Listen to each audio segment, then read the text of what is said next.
Also, before we go any further, want to wish a very happy birthday to Jeff Scumpy Lorenz. He was on the morning show this morning with the Morning Show with Peter White, which is, of course, live weekdays from 7 to 9 a.m. here on WMNH with a replay from 2 to 4 p.m. right before this program. And he was on the Morning Show with Peter celebrating his birthday along with Daryl Dion, Abigail White, and Eric Gagnon, Easy G, who sounded like he had just a stick up his you-know-what. Well, no, we shouldn't. Let's keep it family-friendly, of course. He had sounded like Easy G had a bee in his bonnet, a burr in his saddle, a bat in his belfry, if you will. And it was over, from what I heard, from what I could gather, it was over the circus. Remember they used to have Barnum and Bailey Circus with the elephants. And the elephants, the circus ended up closing up. I remember my parents taking me to the circus once when I was a kid. If I remember correctly, it was right here in Manchester. I was very young, but I believe it was right here in Manchester. It was at the JFK Coliseum, and the circus came to town.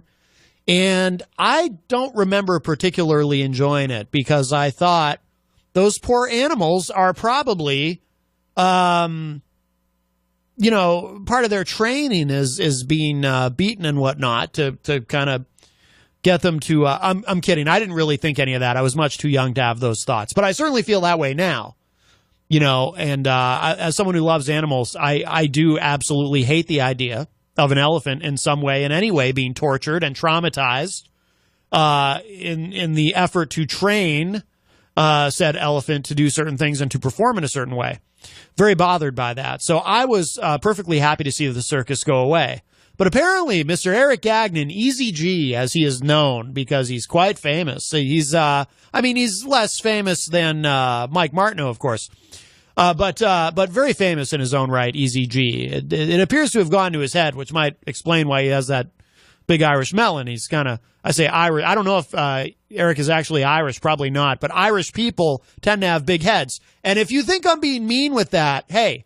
Exhibit A right here. I will freely acknowledge, and that's why I feel free to say this and point this out in others. I have a big head, and I am Irish, and Irish people have large heads.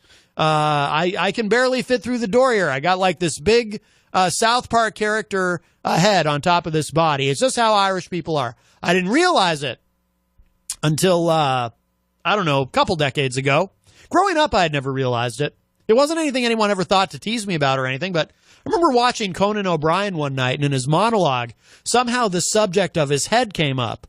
And I was like, yeah, he does have kind of a big head. He's got kind of a narrow frame, a thin, a slim build, but he's got this big head. And he made this comment about how Irish people generally have big heads.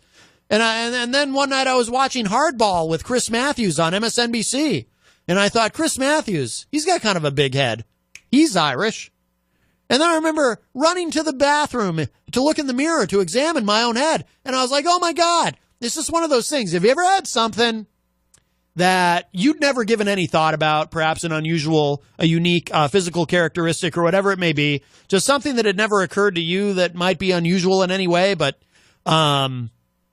until somebody else points it out, and then you go, oh my God. And then you're very aware of it. You're sort of self-conscious about it when you realize it.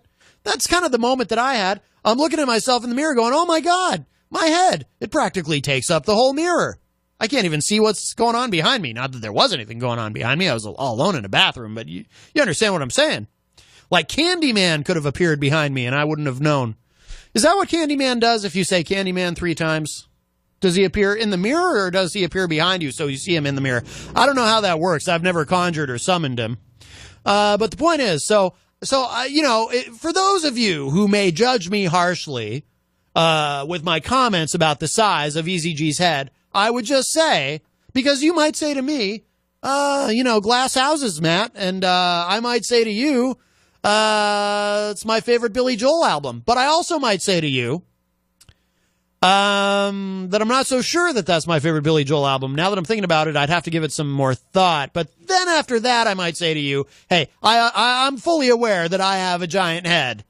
I got like a big pumpkin sitting on top of these shoulders. So I can say that when I see that in others, whether it's Easy G Or Barry Bonds, we talked on the show yesterday. We had an extended conversation with the birthday boy himself, Jeff Scumpy Lorenz. We talked about Barry Bonds and his giant head. Apparently that can be one of the symptoms of, if you take steroids, anabolic steroids, not only will you build muscle, but you'll build head.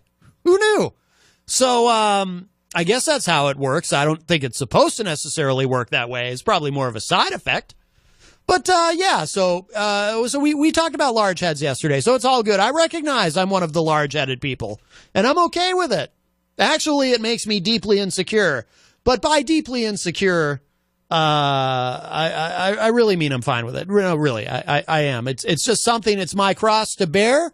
It does take an unusual amount of effort and core strength to even sit up remotely straight because my head is so large. I'm constantly fighting to keep it up, fighting to keep it from falling into the console in front of me. But I struggle through. I hold on.